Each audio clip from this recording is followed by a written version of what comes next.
baguse budi pakerti wa hasanul khuluqi lan baguse budi pakerti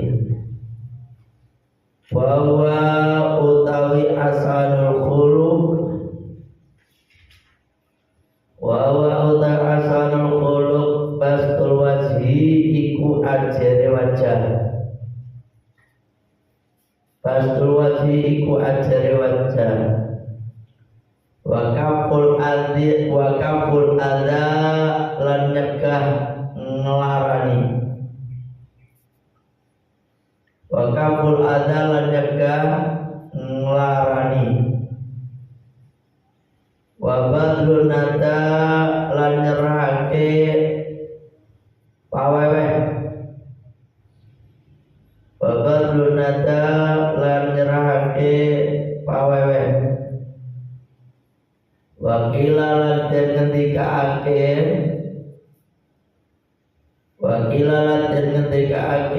wa utawi hasanul khuluq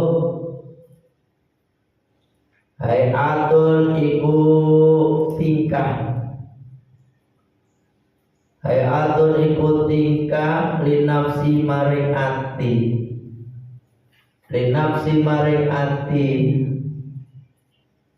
tasduru kang metu apa hayat idal afali ing dalem nalikane pira-pira penggawean al jamilati kang bagus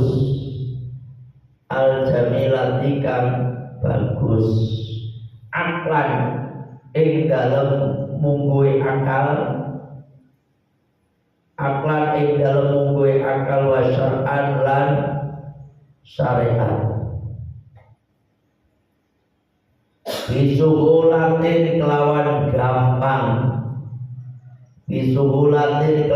gampang min ghairi hajatin saking tanpa butuh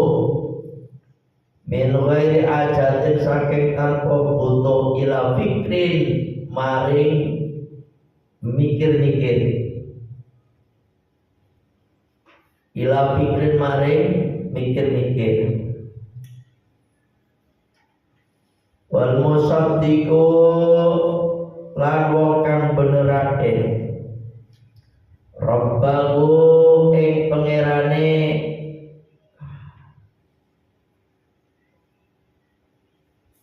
wong bima kelawan barang domina kang nanggung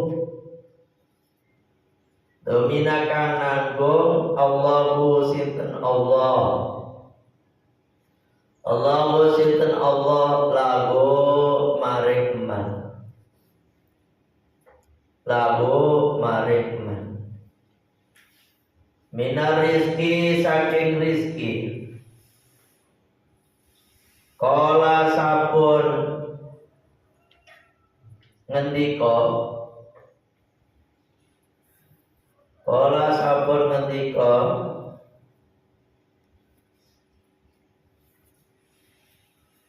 sinten musonib Fira'il Bayani ing dalam kitab Rohul Bayan ittafaqo wis sepakat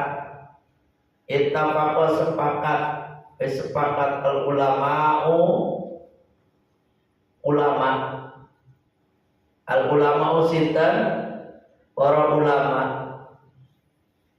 ala anna arba'atan ing atase sak temene papat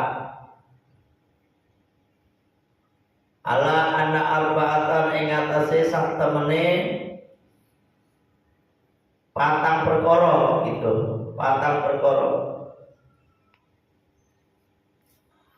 la takbalu iku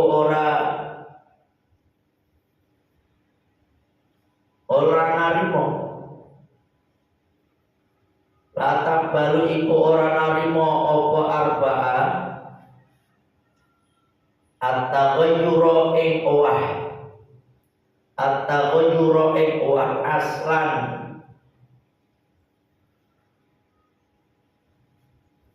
Aslan babar blas atau babar pisan.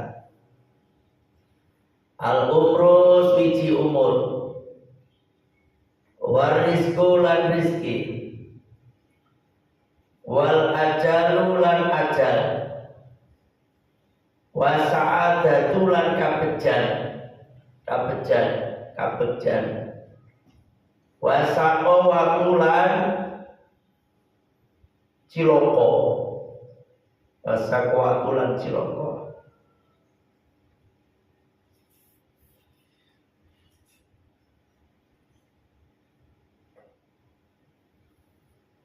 Terus wal muhsinu lan wong kang agawe bagus. Wal muhsinu lan wong kang agawe bagus ila masturatil aramili maring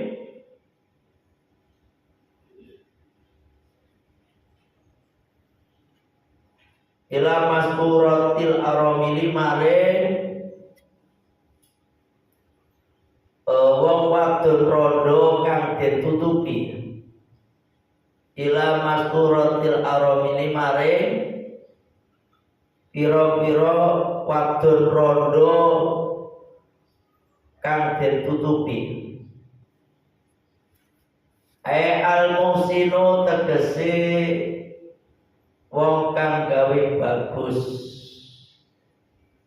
bil atoi kelawan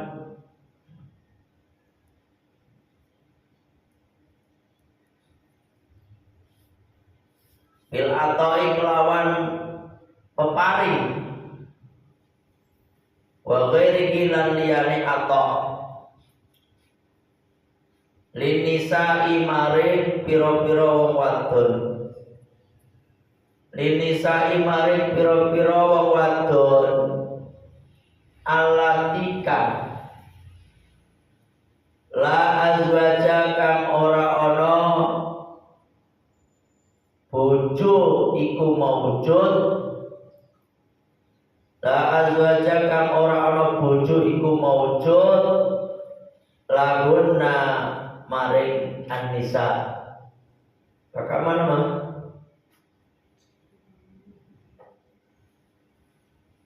Wa hunna utawi nisa faqiratun iku pira-pira wadon fakir. Faqiratun iku pira-pira wadon kang fakir.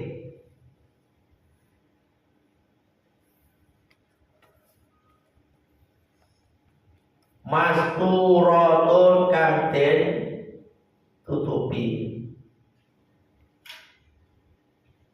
Masturatun kang den tutupi. Layut irna kang ora nyatakake sapa nisa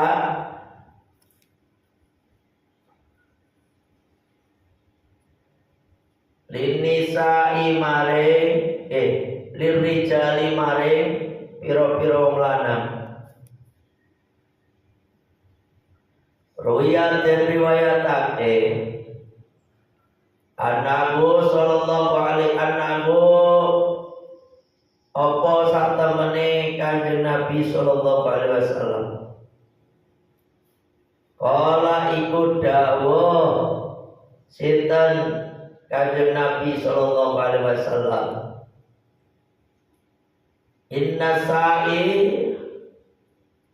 Inna sa'iya satemene wong kang tandang alal armalati alal armalati ing atase pira-pira rondo wal masakini lan pira-pira wong miskin kal mujahidi iku kaya wong kang jihad fi sabilillahi ing dalem dalane Allah au al-qaimi utawa atau awil qaimi utawa wong kang jumenengake al-qaimi awil qaimi utawa wong kang jumenengake salat al-laila ing dalem wektu wengi awis shaimin utawa wong kang poso an-nahara ing dalem wektu rino rawa wis riwayatake bu ing iki hadis al-Imamu Ahmad sinten Imam Ahmad wal Bukhari lan Imam Bukhari wa Muslimun lan Imam Muslim wal musta'idu lan wong kang cawis wal musta'idu lan wong kang cawis lil mauti krono sangu mati lil mauti krono sangu mati biityanil a'mali kelawan nglakoni pira-pira amal as-sholihati kang soleh as-sholihati kang soleh.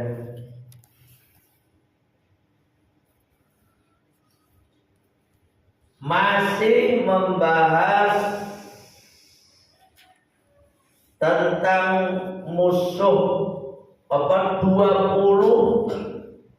golongan yang menjadi musuhnya iblis. Kalau kemarin yang udah kita bahas yaitu Sakhiyun,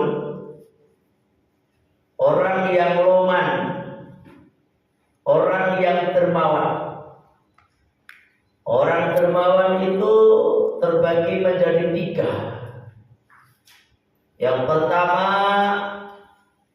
orang yang memberikan harta separuh hartanya di jalan Allah, disedekahkan.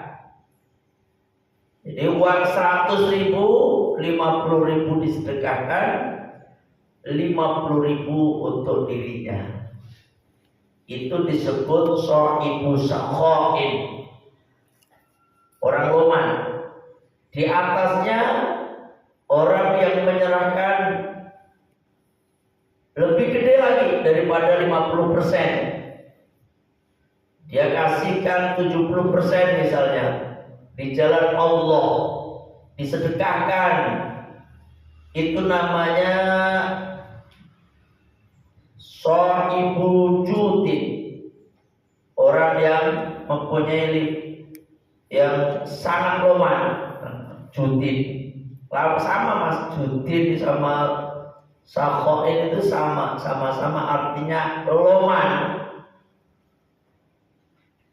Terus yang ketiga, waladhi qasa darurata wa athara ghairahu bil bulwati.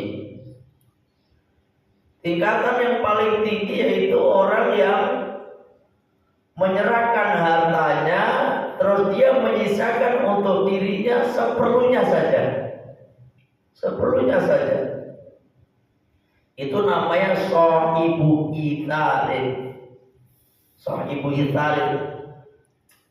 Dia benar-benar hanya cukup untuk kebutuhan pokoknya dia saat itu gitu. Hanya buat makan, hidup saat itu, udah gak mikirin besok gak. Ini golongan yang paling luar biasa. Contohnya Uwais Al-Qarni.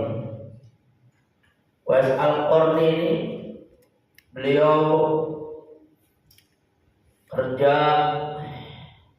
sebagai tukang angon unta, sapi, kambing, tukang angon.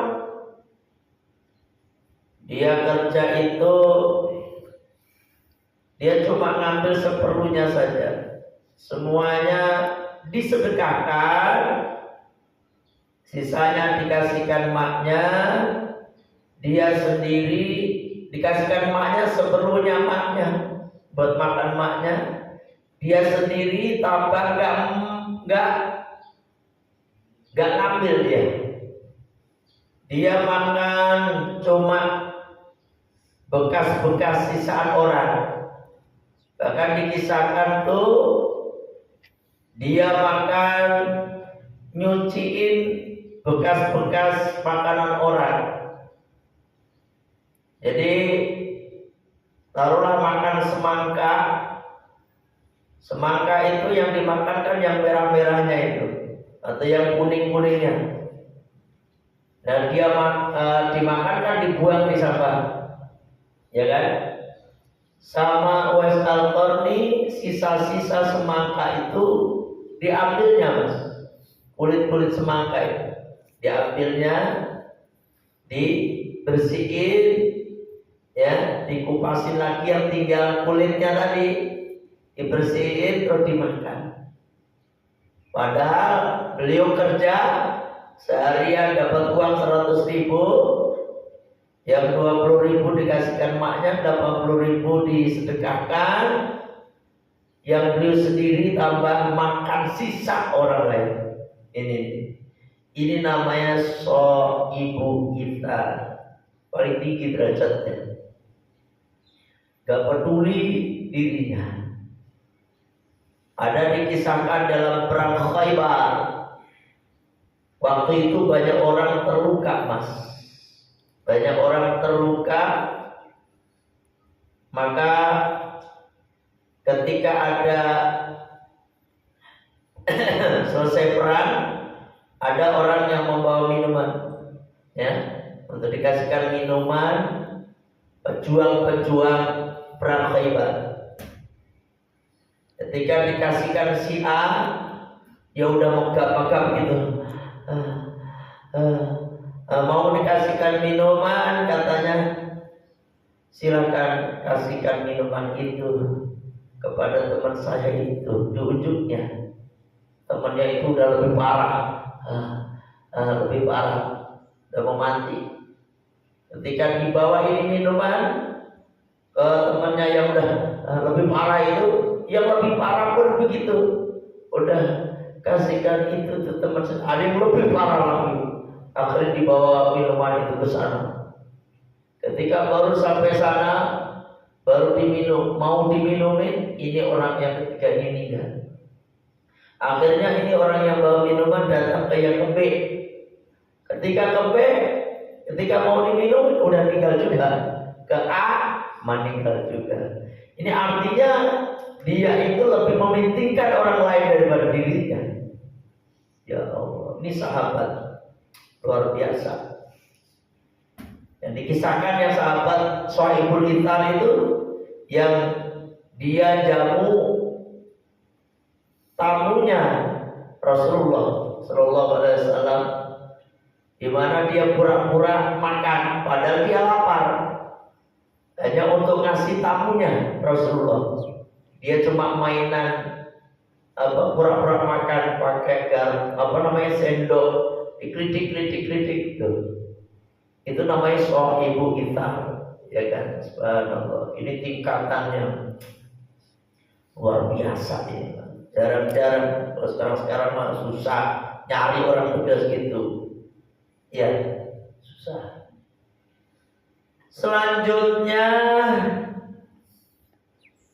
yang menjadi musuhnya iblis itu hasanul khuluq, yaitu orang yang mempunyai budi pekerti yang baik, yang baik pekertinya, baik budi pekertinya baik. Siapa mereka? Wa huwa bastul wajhi, wajahnya ajer, wajahnya tampak selalu tersenyum, tidak pernah cemberut, ya kan? Menampakkan wajahnya yang begitu ceria, walaupun dia dalam keadaan susah, dia tampakkan dalam keadaan ceria. Ini orang yang budi pekertinya baik nih. Dia nggak mau melihat orang susah, melihat dirinya. Dia selalu tampak wajahnya ceria. Itu orang yang hasanul khuluq, membuat orang ketemu orang senyum, assalamualaikum dan seterusnya. Wa kaful ada, menjaga dari perbuatan yang menyakitkan orang. Ini hasanul khuluq, Mas. Selalu memperhitungkan segala tingkah lakunya, apakah ini nyakitin orang apa kagak, gitu. Ya Allah.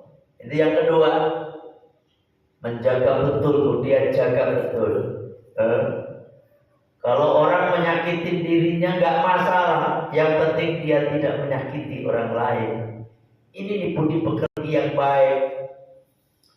Sampai melihat, ya kan, ada orang ngomongnya selalu memburuk-burukkan orang, menjelek-jelekan orang, menggibah orang, menfitnah orang, itu tuh pekertinya, budi pekertinya nggak baik orang. Bisa dilihat dari ucapannya kotor, provokator dan lain sebagainya, ya, yang menimbulkan kebencian. Ini budi pekertinya nggak baik. Padahal kanjeng Nabi diutus, wa ma bu'itsu li utammima makarimal akhlaq. Tidaklah aku diutus kecuali untuk menyempurnakan akhlak, itu lebih sempurna. Wa badlunada, dan menyerahkan pemberian, itu selalu memberi orangnya, memberi. Waqila, dan dikatakan gua yang dimaksud dengan hasanul khuluq ayat itu satu keadaan linafsi yang ada dalam hati. Tasduru yang nampak keluar indal af'al jamiyati, di saat melakukan perbuatan-perbuatan yang baik. Ini orang itu kalau hatinya baik, Mas, perbuatannya pun bagus, perbuatannya baik, ucapannya baik, gitu. Akal yang bisa diterima akal, wa syar'an, dan yang bisa diterima oleh syariat. Itu namanya hasanul khuluq. Oh, ada orang ngomong, saya ini sebenarnya hati saya baik, cuma saya seperti ini jadi preman, lah. Itu bohong. Jangan dipercaya orang model kayak gitu. Ya kan, hatinya baik kok jadi preman. Ini saya kayak begini tatoan ini, yang penting hati saya baik. Jangan dipercaya. Ya kan? Dia orang suka mukulin orang, saya tuh kayak begini terus kan hati saya baik. Ojo jangan dipercaya. Karena apa yang keluar dari hati itu, ya itulah yang nampak itu. Hatinya orang buruk, yang keluar juga yang buruk-buruk, ucapannya buruk, perbuatannya buruk. Kalau hatinya baik, ucapannya baik, perbuatannya pun baik. Seperti minyak wangi, Mas. Nih botol. Kalau dalamnya air, dikeluarin dia bentuknya air. Tapi yang keluar ini ternyata di botol ini yang keluar tuh comberan, maka ya dalam botol ini comberan gitu. Dikeluarin minyak wangi harum, maka di dalam botol itu ya minyak wangi. Artinya apa? Hati manusia itu bisa dilihat dia baik atau tidak, dilihat dari nih ucapannya, dilihat dari perbuatannya. Oh gitu, orang aku baik kok omongannya, keluar kebun binatang itu nggak baik deh, emang orang buruk. Paham tuh mas? Akwan wasran bisuhulatin, dengan mudah, min ghairi ajatin ila fikrin, dia itu keluar nampak itu dengan mudah tanpa butuh mikir. Kan kadang-kadang orang itu wajahnya dibikin-bikin bisa mas, ya kan? Karena dia ngadepin orangnya kayak apa ya, agar dia mau kayak bunglon gitu. Biasanya marketing lah kayak gini nih. Marketing itu kan dia sebenarnya cueknya tapi tetap menampakkan ke baiknya aja gitu. Emang ada pelajaran marketing, ya kan? Marketing diajarin untuk selalu senyum, padahal hatinya gondok. Dipikir dulu di ketempuran, dipikir. Ini pikir-pikir. Kalau orang yang hasanul khuluq nggak dipikir, mau ngadepin siapapun dia selalu bastul wajhi. Itu wajahnya selalu kelihatan sumringah, sumpah orangnya. Itu ya. Terus selanjutnya musuh iblis berikutnya, wal musaddiqu rabbahu bima dhaminallahu lahu, orang yang membenarkan Tuhannya, ya kan? Orang yang membenarkan Tuhan, yang membenarkan Allah, bima dhaminallahu lahu, dengan sesuatu yang Allah bagikan kepadanya, sesuatu yang ditanggung oleh Allah padanya. Itu minar rizki, dari rizki itu. Dia pokoknya apa yang dibagikan kepada dirinya dia syukuri betul. Ya mau sedikit mau banyak, apa kata dia? Ini mah udah dibagi sama Allah. Karena ini adalah udah bagian gua nih, diterima dengan senang hati itu. Dan gak ada sifat ngiri.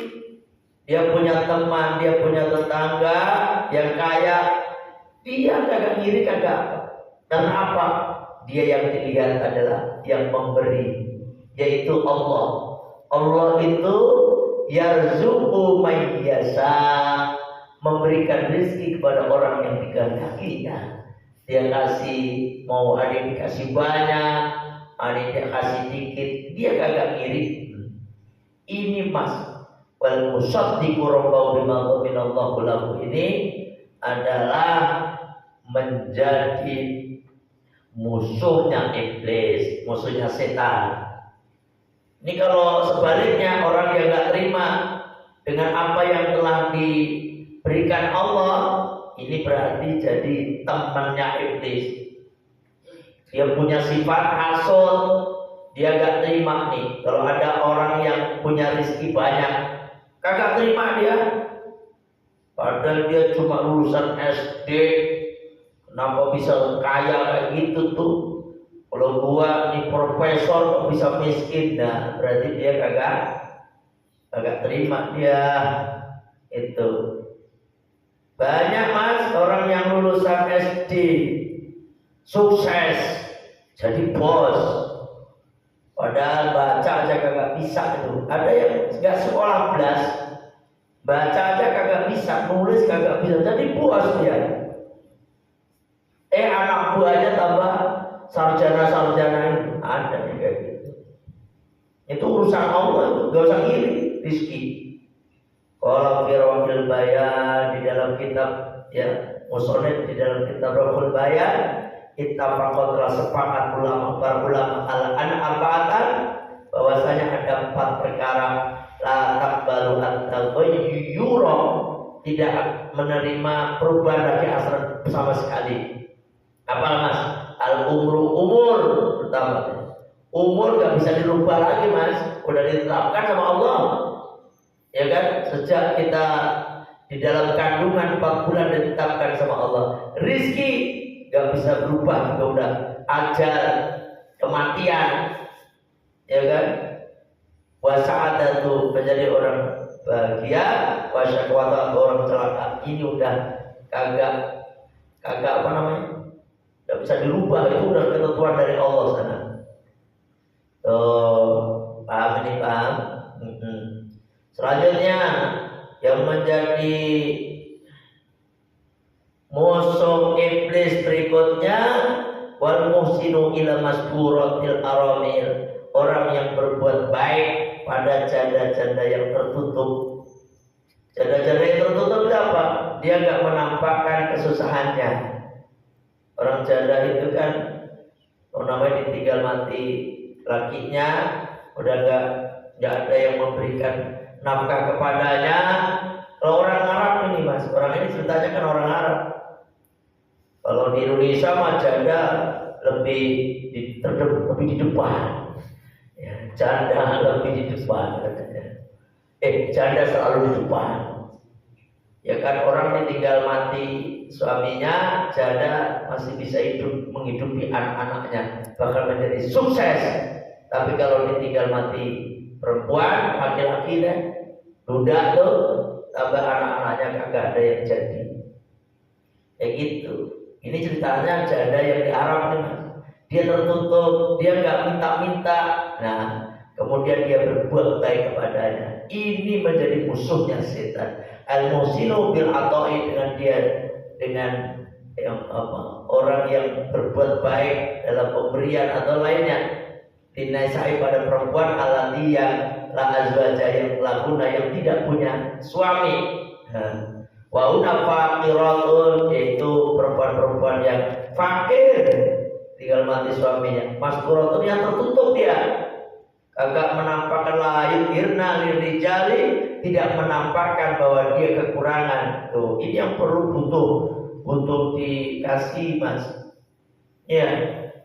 Ruya diriwayatkan Nabi sallallahu alaihi wasallam bahwasanya Nabi sallallahu alaihi wasallam kalau beliau bersabda, "Inna saya sesungguhnya orang yang berbuat yaitu menolong al-armalati pada janda-janda wal masakin dan orang-orang miskin, kal mujahid fisabilillah, itu seperti orang yang jihad di jalan Allah. Abil qaimin atau orang yang senantiasa mendirikan sholat malam. Awisomi atau orang yang berpuasa anaro pada siang hari. Tuh, orang yang memikirkan janda-janda. Makanya janda itu kalau benar-benar di Arab itu Masya Allah, ditinggal mati suaminya, janda punya anak-anak ini, dia kan nggak bisa keluar Mas. Mau kerja nggak bisa, orang Arab itu, ya kan nggak bisa apa-apa. Makanya Rasulullah itu punya istri, ditinggal wafat beliau, istrinya 9 itu yang masih ada, janda-jandanya Kanjeng Nabi, yaitu istri-istrinya Kanjeng Nabi Ummul Mukminin. Ini 9-9-nya itu ditanggung hidupnya oleh Abdurrahman bin Auf. Subhanallah, ini luar biasa pahalanya. Ya, rawat telah beratkan bukan ini hadis Imam Ahmad al-Bukhari wa Imam Muslim al-Bukhari dan Imam Muslim, hadis sahih. Dan yang terakhir yang menjadi musuhnya iblis wal musta'iddu lil mauti, orang yang bersiap-siap untuk menuju kematiannya. Bidyanil amali sholihati, dengan menjalankan amal-amal sholihah. Ini Mas, dia persiapan untuk menuju kematiannya. Orang itu kalau mempersiapkan segala sesuatu, dia Misalnya mau apa ke kayak saya mau pulang ke Jawa Timur, kan segala sesuatunya dipersiapkan. Mobilnya ini gimana nih? Ya kan, mesinnya oke enggak nih? Dibengkelin dulu, ya kan? Dicek olinya, dicek segala macamnya, bannya gimana nih? Dipersiapkan betul agar perjalanan menuju Jawa Timur selamat, ya kan? Uangnya disiapkan juga. Nah, ini orang yang golongan yang terakhir ini kan dia sadar betul dia akan menuju kematian di alam barzah. Ini yang nggak tahu seperti apa alam barzah, ya kan? Kehidupan alam barzah dia tidak tahu, kehidupan akhirat dia tidak tahu, sehingga dia persiapan betul. Karena kata Kanjeng Nabi itu khairuz zati at-taqwa, sebaik-baiknya bekal itu ada takwa. Itu dia jalankan amal-amal solehah, ya sedekah, ya sholat, ya puasa, ya beramal soleh aja tiap hari dia. Kenapa? Karena mau mati dia. Ingat itu kan. Akhirnya ini menjadi musuhnya iblis, musuhnya setan. Gitu. Bismillahirrahmanirrahim. Allahumma anta rabbi la ilaha illa anta khalaqtani wa ana 'abduka wa ana 'ala ahdika wa wa'dika mastata'tu a'udzu bika min syarri ma sana'tu wa abu'u laka bi ni'matika 'alayya wa abu'u bi dhanbi faghfir li wa innahu la yaghfiru dhunuba illa anta astaghfirullahal 'azim astaghfirullahal 'azim astaghfirullahal 'azim. Subhanaka Allahumma bihamdika asyhadu an la ilaha illa anta astaghfiruka wa atubu ilaik. Alhamdulillah. Assalamualaikum warahmatullahi wabarakatuh. Yasin 2 siapa aja nih? Yasin 2. Dari